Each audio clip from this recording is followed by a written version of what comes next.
Всем огромный привет! Добро пожаловать на мой канал. С вами Татьяна Сидоренко. И сегодня вы увидите преображение вот таких вот чудесных ножек моей клиентки после зимы.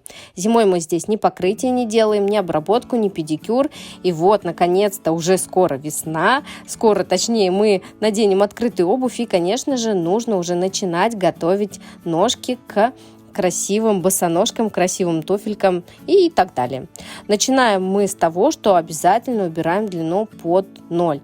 И еще хотела задать вам такой вопрос. Я поняла, что мне очень нравится работать с такими ногтями, с такими ножками, когда ничего нет, педикюр давно не делался и много огрубевшей кожи по бокам.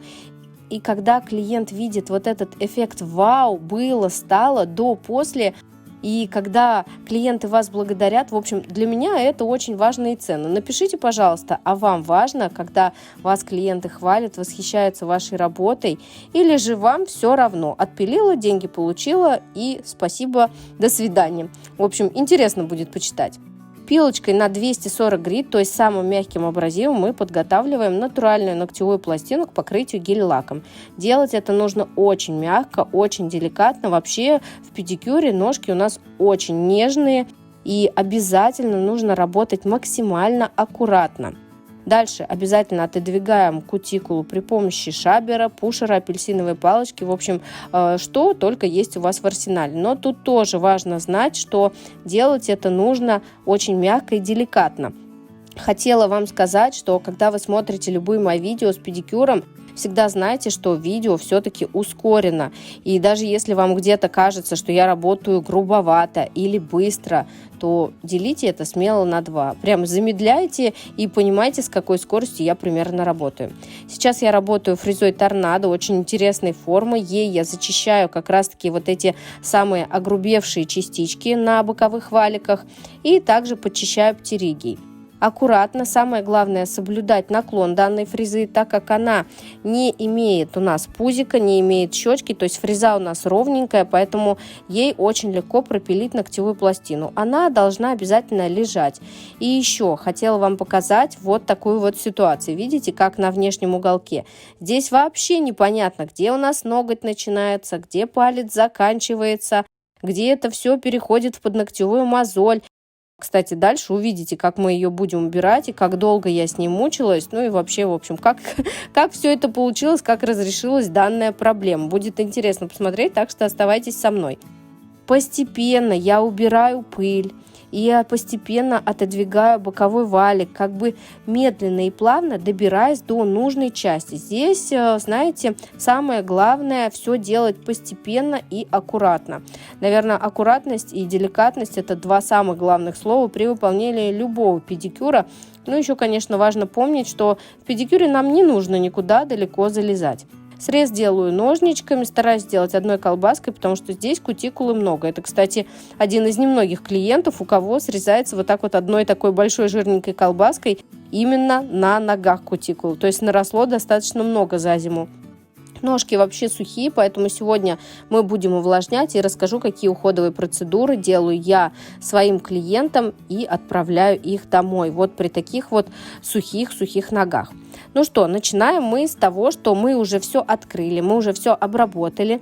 И сейчас мы добрались до вот этих вот мозолек. Если бы мы это начали делать в самом начале, мы бы просто с вами ничего не увидели.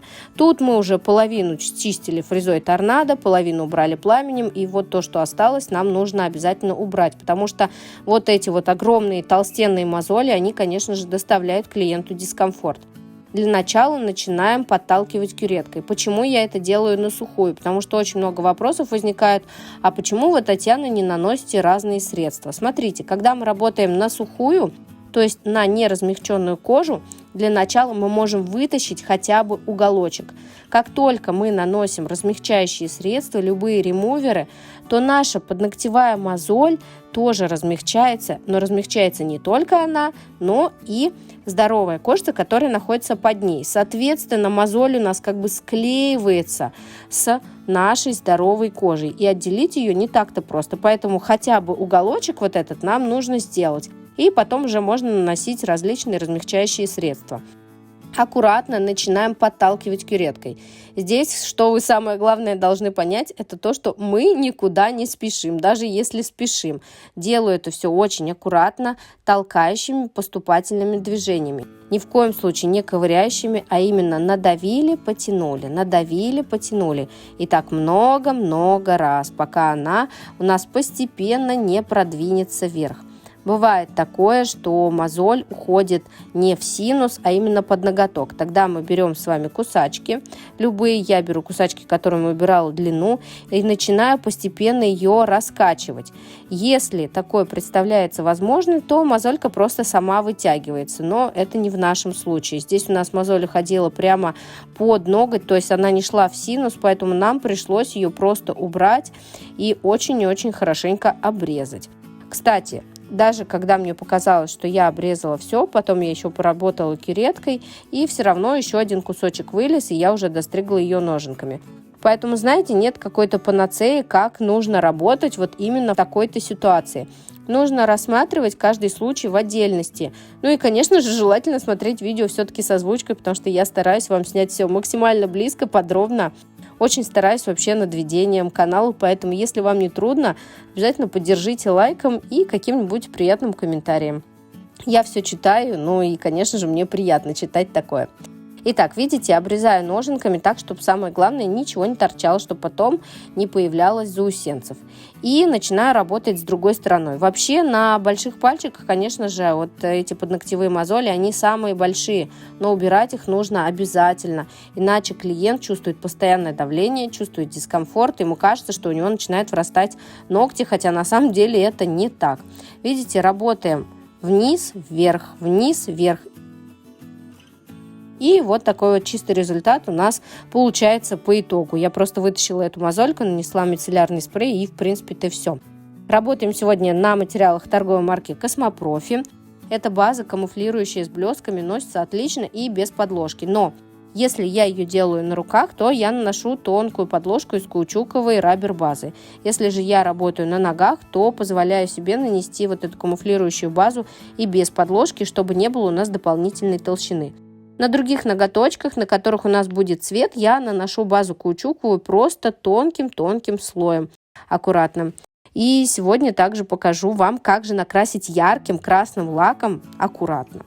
Ну, во-первых, старайтесь выбирать достаточно плотные цвета для своего педикюра. Во-вторых, не красьте сразу 4 ногтя. Лучше сделать 2 и 2, как делаю я. Аккуратно, видите, указательным пальчиком я оттягиваю кутикулу, прокрашиваю в стык кутикуле и только потом просушиваю.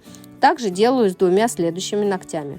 И все это сразу же покрываю топом, пока еще не стала делать дизайн. Потому что, когда вы начнете рисовать дизайн на большом пальце, видите, ваша правая рука, она как бы ложится на остальные 4 пальчика. Ну и, конечно же, вариант вляпаться очень велик, поэтому будьте осторожны. Дальше я сминаю фольгу и на наш красный треугольничек переношу на липкий слой.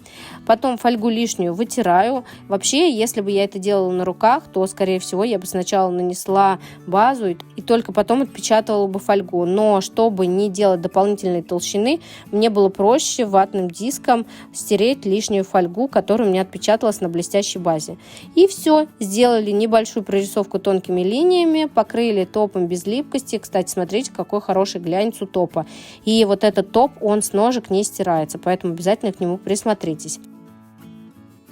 Ну и также сегодня покажу работу с трещиной. Здесь сразу скажу, случай не очень запущенный, но вот после зимы у нас, к сожалению, такая трещинка вылезла, хотя летом мы держали ножки в порядке. Нам понадобится вот такая вот фреза с зеленой насечкой, и ей на небольших оборотах, где-то 1015, мы начинаем аккуратненько ее раскрывать. Давите с 2 сторон большим и указательным пальцем, как бы раскрывая трещину и тем самым прочищая то, что у нее внутри, выводя края трещины наружу. Все это потом мы зашлифуем диском сначала на 180 грит, а потом на 240. Шлифуем мы либо к центру пяточки, либо можем немножко в бок шлифануть. И также потом обрабатываем более мягким абразивом, как бы заглаживая нашу трещинку и убирая вот эти белые торчащие маленькие шурушки. Вот и все. После полировки стопа выглядит вот так вот. Согласитесь, результат, по-моему, просто прекрасный. Ну и клиентка, конечно же, чувствует облегчение, болевые ощущения у нее ушли. В общем, если видео вам понравилось, было полезно и интересно, обязательно ставьте лайки, подписывайтесь на мой канал. С вами была Татьяна Сидоренко. Всем пока!